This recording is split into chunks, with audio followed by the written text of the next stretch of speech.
απόγευμα.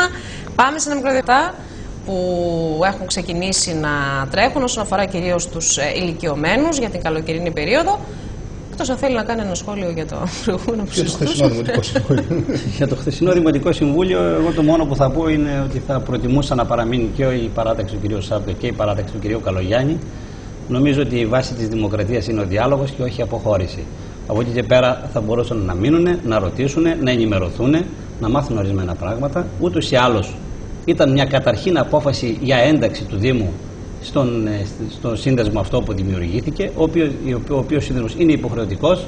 Το γεγονός ότι συζητήθηκε χθες εκτάκτως εκτός ημερησίας διατάξεως οφείλεται στο γεγονός ότι ήρθε ένα χαρτί του Περιφερειάρχη, ο οποίος έλεγε ότι μέχρι 31 Εβδόμου πρέπει να έχει γίνει ΦΕΚ, ως εκ τούτου δεν προλαβαίναμε τις προθεσμίες. Οι όροι και οι λοιπές προϋποθέσεις και οι λεπτομέρειες θα συζητηθούν εκτενώς σε άλλο Δημοτικό Συμβούλιο, όπως θα γίνει και η διαπραγμάτευση πλέον στην ΤΕΔ, τι, πώς και λοιπά για λεπτομέρειες αυτού του συνδέσμου. Μάλιστα. Πάμε τώρα στα προγράμματα. Πάμε τώρα, πάμε στα μπάνια, πάμε στις κατασκηνώσεις. Έχουμε πολλά να πούμε. Τα μπάνια. Από όπου θέλετε. Είναι επίκαιρα τα μπάνια. Ναι, βέβαια. Είναι επίκαιρα τα μπάνια. Από σήμερα ξεκίνησε ο Οργανισμός Κοινωνικής Πολιτικής του Δήμου Λαρισαίων το πρόγραμμα των μπάνιων. Θα διαρκέσει από 4 Ιουλίου σήμερα μέχρι 10 Αυγούστου. Καθημερινά θα πηγαίνουν στη Βελίκα, στο κέντρο Λαπισίνα, σε οργανωμένη παραλία, γύρω στα 50 άτομα.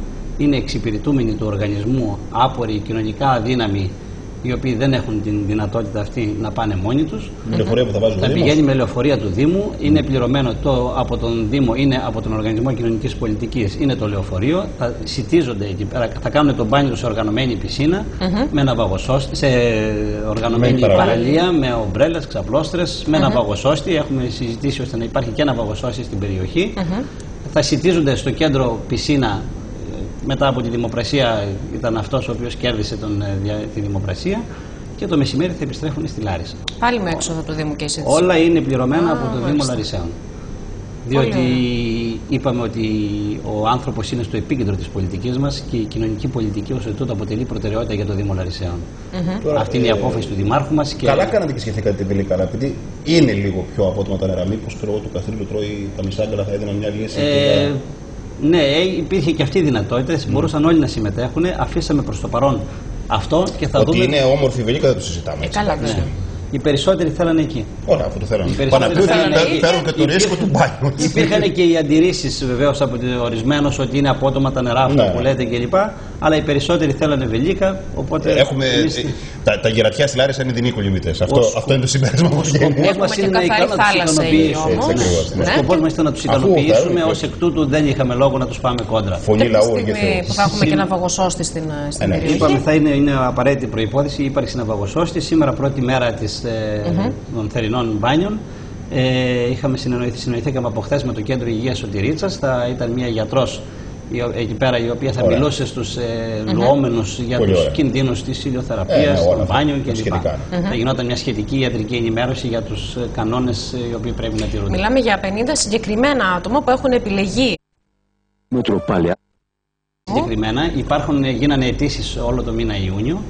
Οι αιτήσεις αυτές εξετάζονται από τις κοινωνικές λειτουργούς του οργανισμού μας και ξεκινάμε από τους πιο οικονομικά αδύνατους και ανεβαίνοντας προς τα πάνω. Θα υπάρχει και μια εναλλαγή, δεν θα είναι συνέχεια ίδια. Αποφασίσαμε επιπλέον να βάλουμε και ορισμένες μέρες, θα γίνουν και από μία μέρα για κάθε καπή αιτήσεις και θα πάνε και αυτοί.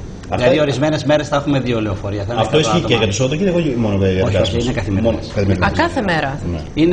Θα γίνουν γύρω στα 30 μπάνια όλο το καλοκαίρι. Δηλαδή από 4 Ιουλίου μέχρι 10 Αυγούστου. Πολύ ωραία. Πολύ ωραία τους ηλικιωμένους και τους Πάμε στα άλλα τώρα, έχουμε κι άλλα. Υπήρξαν βέβαια ορισμένες γκρίνες, γιατί εγώ όχι κλπ.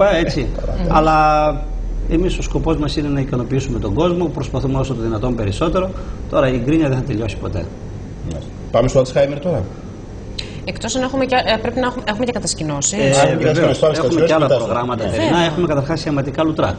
Είναι τα ιαματικά λουτρά στη Νέα Απολωνία και στο Σιδηρόκαστρο, τα οποία είναι για 2 περιόδους. Και αυτού ο αριθμός των ατόμων τα οποία θα συμμετάσχουν είναι πάλι κατόπιν αιτήσεων, γίνονται από την πρόνοια και υπάρχουν ορισμένες θέσεις.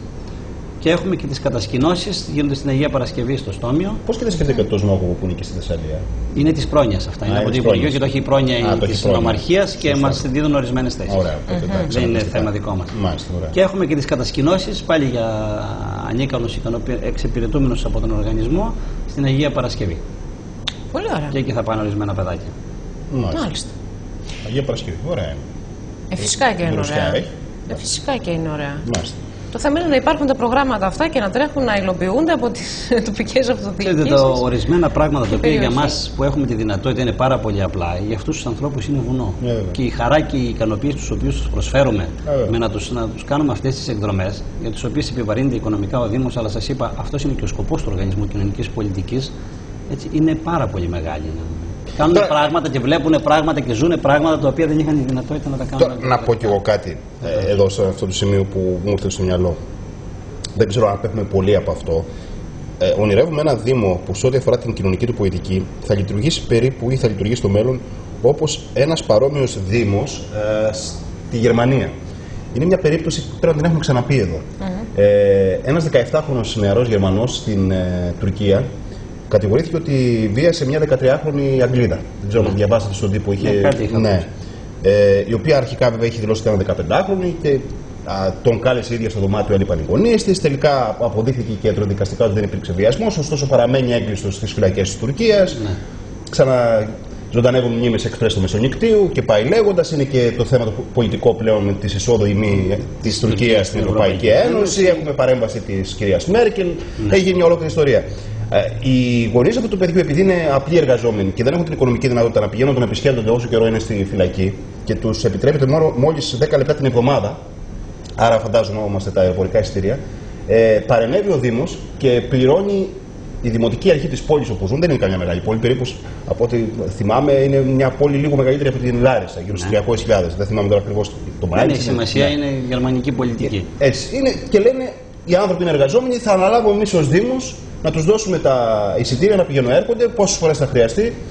Είναι λίγο πιο προωθημένο για τα ελληνικά έτσι, δεδομένα των ΟΤΑ αυτή. Γιατί πού υστερεί ο Δήμος Λάρισας? Όχι, αυτό λέω. Το γερμανικό. Εμείς δεν πληρώνουμε καθημερινά ανθρώπους οι οποίοι δεν έχουν λεφτά για να πληρώσουν το ρεύμα, να μην τους κόψουν το ρεύμα. Δεν δίνουμε επιδοτήσεις ενοικίου. Είμαστε σε αυτή τη λογική, έτσι. Βεβαίως, όχι σε αυτή. Αυτό κάνουμε καθημερινά. Επιδοτήσεις ενοικίου μηνιαία. Γιατί πολλοί λένε τι κάνει το κράτος πρόνοιας. Δεν υπάρχει μόνο το κράτος πρόνοιας, υπάρχει και ο ΟΤΑ. Εγώ δεν θα σας πω τι κάνει το κράτος πρόνοιας, κύριε Κολάτη, θα σας πω τι κάνει ο Δήμος της Λάρισας. Έτσι, διότι στον Δήμο της Λάρισας, στην Ελλάδα γενικότερα, λέγονται πάρα πολλά και γίνονται λίγα.